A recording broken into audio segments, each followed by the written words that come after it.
ndugu yetu Devi alipata ajali mbaya sana ya barabarani, na Devi alipata hiyo ajali akitoka kazini na pikipiki yake akapigana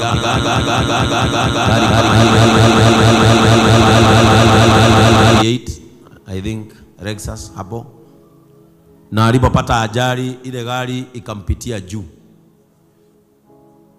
na ilipompitia juu madaktari wakasema ndio asurvive lazima akatwe mguu, na mguu wake ukakatwa, na tumeenda mahospitali. I want to thank Anita Alex na timu yote ya Compassion, Hands of Compassion, na tunaweza wekewa kwa big screen hiyo video. Sasa Devi alikatwa mguu na imekuwa safari, hana mguu kutoka hapa, lakini Mungu atatusaidia.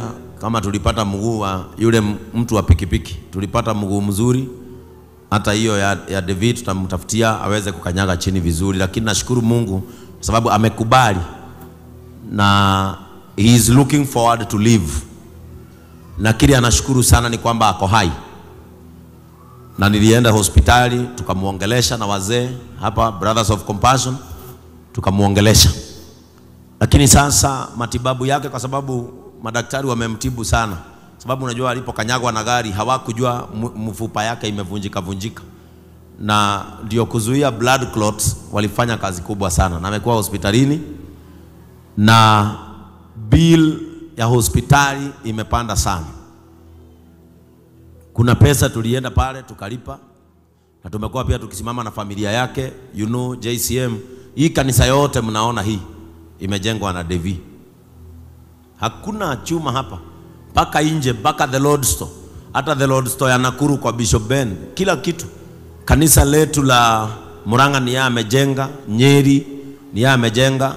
Hii kanisa yote mnaona hii yote ni kazi ya Devi. Hapo sasa ni akiwa sawa, na saa hii anatakikana 1830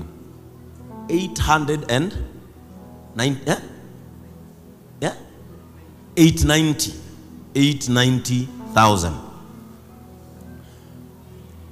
Tumejaribu kidogo groups hivi tumeweza kupata, lakini sasa lazima atoke hospitali. Mimi nataka kuwaomba, ikiwa huwa nasimamisha mtu mgeni hapa na mnamchangia 1,000,000 na hamuumwi, what about one of our own? Mtu ambaye tumeona akifanya kazi kubwa hapa, kule kwangu nyumbani, Nyandarua, kila mahali. Hawa wote hawa wako hapa, wale wamejengewa na Devi. Na kwa hivyo nataka tu in just 10 minutes tuwekewe ile account ya Elias Jared very fast, na yule mtu hapa ako na dhao anilete kesho ama Tuesday, tulipie Devi hiyo bill, atoke aje hapa tuendelee na maisha. Na kwa sababu amekubali, amesema nikimtafutia mguu hii ya chini yeye yako sawa. Na nikamwambia ni watu wengi, si hata Charles Wakuku si anaishi na amebarikiwa. Nikamwambia akubali, na amekubali. Kwa hivyo